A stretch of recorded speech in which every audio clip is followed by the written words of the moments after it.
Hi all எல்லாருக்கும் வணக்கம். ஓம் சாய்ராம். இன்றைக்கி நான் உங்களோட ஷேர் பண்ண போகிறது ஒரு இன்ட்ரெஸ்டிங்கான முறைக்கு தாங்க.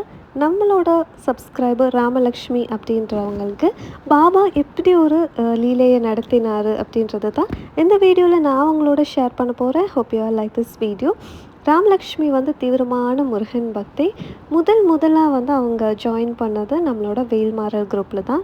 வேல்மாறலுக்கு அப்புறம் திருப்புகழ் ஜாயின் பண்ணாங்க. அதுக்கப்புறம் வந்து பார்த்திங்கன்னா அஷ்டோத்திர நாமவல்லி, சிவகாயத்ரி, வாராகி காயத்ரி மந்த்ரா குரூப்பில், அப்புறம் வந்து ஸ்தவன மஞ்சுரி குரூப்பில், இது எல்லா பாராயண் குரூப்லேயுமே வந்து அவங்க இருக்கிறாங்க. இப்போது ராமலக்ஷ்மிக்கு வந்து பார்த்திங்கன்னா ரொம்ப நாளாக ஒரு ஆசை இருந்ததான்.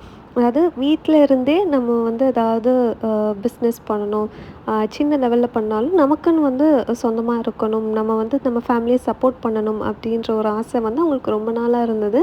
ஆனால் அது வந்து தள்ளி போயிட்டே இருந்தது. ராமலக்ஷ்மி நினைக்கிற நேரத்தில் அது நடக்கலை அப்படின்றாங்க. இந்த மாதிரியான ஒரு தருணத்தில் தான் அவங்க வந்து பாபா பற்றி கேள்விப்படுறாங்க, பாபா பற்றின வீடியோஸ் பார்க்குறாங்க. நம்ம சேனல்லையும் நிறைய பாபா வீடியோஸ் வந்து அவங்க பார்க்குறாங்க. அதற்கப்புறமா ஸ்தவன மஞ்சுரி குரூப்லேயும் வந்து ஜாயின் பண்ணுறாங்க. ஸோ இப்படி போயிட்டுருக்கும்போது ராமலக்ஷ்மிக்கு வந்து ஒரு எண்ணம் இருந்தது. அதாவது நம்ம ஏன் வந்து பாபா கோயிலுக்கு போகக்கூடாது, நம்ம வந்து பக்கத்தில் இருக்க பாபா கோயிலுக்கு போகலாம் அப்படின்னு நினைக்கிறாங்க. அதே மாதிரி அவங்க வந்து பாபா கோயிலுக்கு போகிறாங்க. பாபா கிட்ட வந்து 2 வேண்டுதல் வைக்கிறாங்க. தொடர்ந்து 9 வாரமும் உங்கள் கோயிலுக்கு வரேன்னு வந்து பாபா கிட்ட சொல்கிறாங்க. அதே மாதிரி 9 வாரமும் வந்து அவங்க பாபா கோயிலுக்கு போகிறாங்க. ஸோ இது எல்லாமே வந்து நடந்திருக்கு.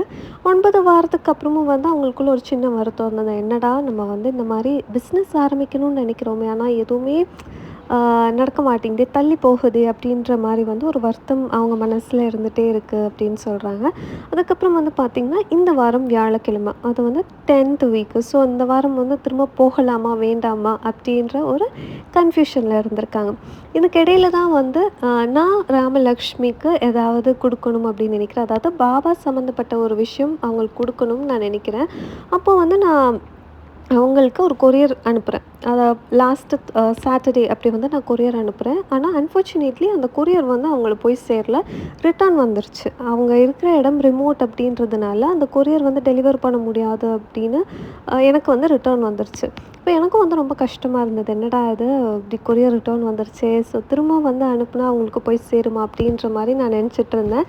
திரும்பியும் நான் கேட்குறேன் கொரியர் ஆஃபீஸில், இந்த மாதிரி கொரியர் போய் சேருமா அப்படின்றப்போ அவங்க திரும்பியும் அனுப்ப சொல்கிறாங்க. ஆனால் ஆஃபீஸில் வச்சுருக்குறோம், வந்து அவங்கள வந்து வாங்கிக்க சொல்லுங்கள் அப்படின்னு சொல்கிறாங்க. நானும் திரும்பியும் கொரியர் அனுப்புகிறேன். ஸோ நான் அனுப்புகிறது வந்து பார்த்திங்கன்னா வெட்னஸ்டே. அப்போ வெட்னஸ்டே நைட்டு வந்து நான் ராமலக்ஷ்மி கிட்ட எதுவுமே வந்து சொல்லலை, என்ன அனுப்பியிருக்கிறேன் எதுவுமே வந்து நான் சொல்லலை. நான் அவங்களுக்கு வந்து அனுப்புகிறேன் அப்படின்னு மட்டும் தான் வந்து சொல்லியிருந்தேன். இப்போ வெட்னஸ்டே நைட்டு வந்து பார்த்திங்கன்னா ராமலக்ஷ்மிக்கு ஒரு எண்ணம் இருந்துகிட்டே இருக்கா மனசில். என்னடா அது, நம்ம ஏதாவது ஆரம்பிக்கலாம்னு நினைக்கிறோம், ஒன்றும் நடக்க மாட்டேங்குது, நம்ம ஒன்று நினைக்கிறோம் ஆனால் கடவுள் அதை நடத்தி கொடுக்க மாட்டுறாரு அப்படின்ற மாதிரி வந்து அவங்க ரொம்ப ஒரு கஷ்டத்தோடு வந்து அதை நினச்சிட்டே இருந்திருக்காங்களாம். அதுக்கப்புறம் அவங்க யோசிக்கிறாங்க, சரி என்ன நம்ம வந்து சின்னதாக போட்டு தான் பார்ப்போமே, நம்ம ஏதாவது சின்னதாக வியாபாரம் பண்ணி பார்ப்போமே அப்படின்னு நினைக்கிறாங்க. கரெக்டாக அடுத்த நாள் வந்து வியாழக்கிழமை. அப்போது வியாழக்கிழமை காலையில் வந்து அவங்களுக்கு ஒரு எண்ணம் வருது. என்ன அப்படின்னா, நம்ம ஏன் இன்றைக்கி சாம்பார் பண்ணி விற்கக்கூடாது அப்படின்னு நினைக்கிறாங்க. ஸோ சாம்பார் பண்ணுறாங்க. கொஞ்சமாக பண்ணது எல்லாமே வந்து வியாபாரம் ஆகிடுச்சு அவங்களுக்கு. அதுக்கப்புறம் வந்து அவங்க ஏதோ வெளியே போக வேண்டிய சூழ்நிலை வருது. வியாழக்கிழமை வெளியே போகிறாங்க. ஆனால் கரெக்டாக அவங்க வந்து போகும்போது பாபா கோயிலுக்கு போகிற பஸ் வருதான். அதாவது அந்த இடத்துக்கு போகிற பஸ்ஸு வந்து இவங்க முன்னாடி வந்து நிற்கிதான்.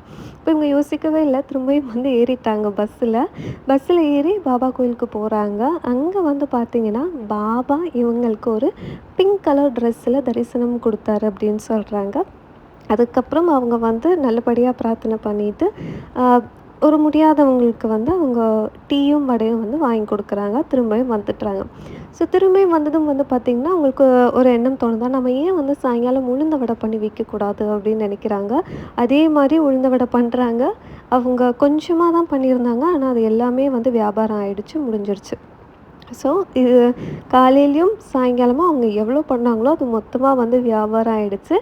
சாயங்காலம் தான் வந்து ஒரு சர்ப்ரைஸ் வருது. என்ன அப்படின்னா, ராமலக்ஷ்மி வந்து காலையில் பாபா கோயில் போகும்போதே வேண்டியிருந்தாங்களாம், பாபா எனக்கு ஒரு பார்சல் அனுப்பிச்சிருக்காங்க, அது முதல் வாட்டி ரிட்டர்ன் போயிடுச்சு. இந்த வாட்டியாவது என் கையில வந்து சேரணும். இன்னைக்கு கிடைச்சா சந்தோஷமா இருக்கும் அப்படின்னு வந்து பாபா கிட்ட சொல்லியிருக்காங்களாம். சாயங்காலம் கொரியர்காரங்க வந்து ராமலக்ஷ்மிய கால் பண்ணி அவங்க வந்து "உங்களுக்கு கொரியர் வந்திருக்கு. நாங்களே வீட்டுக்கு வந்து குடுக்குறோம்" அப்படின்னு வந்து சொன்னாங்களாம். அதே மாரி வீட்டுக்கு வந்து பாபா அந்த கொரியர் அத வந்து குடுத்துருக்காங்க. ஸோ அந்த கொரியர் ஓப்பன் பண்ணதும் வந்து பார்த்தீங்கன்னா, ராமலக்ஷ்மிக்கு ஒரு என்ன சொல்றது? இன்ப அதிர்ச்சி அப்படின்னே வந்து சொல்லலாம். ஏன் அப்படின்னா, அ அவங்க காலையில பாபாவ என்ன கலர் ட்ரெஸ்ல பார்த்தாங்களோ, அதாவது பிங்க் கலர் ட்ரெஸ்ல பார்த்தாங்கன்னு சொன்னேன் இல்லையா? அதே கலர் ஸ்டாச்சு வந்து நான் அவங்களுக்கு அனுப்பியிருந்தேன். அண்ட் அவங்க அத பார்த்ததுமே ரொம்ப சந்தோஷமாயிட்டாங்க. ஏன்னா அவங்க வந்து அத எதிர்பார்க்கவே இல்ல அப்படின்னு சொல்றாங்க. நான் ஏதாவது புக் அனுப்பியிருப்பேன் அப்படின்னு அவங்க நெனச்சிருந்தாங்க. ஆனா பாபாவோட சிலை வரும்னு வந்து அவங்க எதிர்பார்க்கவே இல்ல.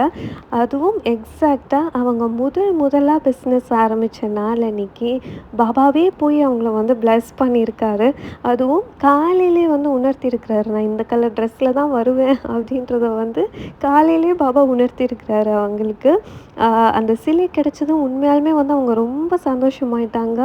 உடனடியா வந்து பாபாவ பிரதிஷ்டை பண்ணி பூஜை ரூம்ல வச்சு சாமி கும்பிட்டு, ரொம்ப சந்தோஷமா என் கூட வந்து பிக்சர் ஷேர் பண்ணாங்க.